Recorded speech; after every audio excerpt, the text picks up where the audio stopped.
So a computer is basically an electronic device that processes data and performs tasks according to a set of instructions called a program. It can, store, retrieve, and process information really quickly and accurately.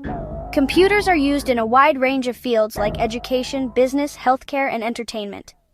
Alright, so let's talk about the building blocks. Hardware, that's the physical parts of a computer like the CPU, RAM, hard drive, monitor, and keyboard. Then there's software. Those are the programs and operating systems that run on the hardware, like Windows or Microsoft Word.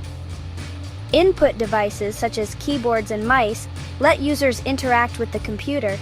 And output devices like monitors and printers display the results of the computer's processes.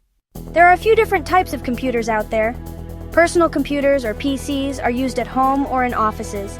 Laptops are portable computers, which is super convenient. Servers provide services or resources to other computers over a network. And supercomputers? They're extremely powerful and used for complex scientific calculations. So, would you like this introduction in a specific format, like a paragraph for a school project or maybe a presentation slide?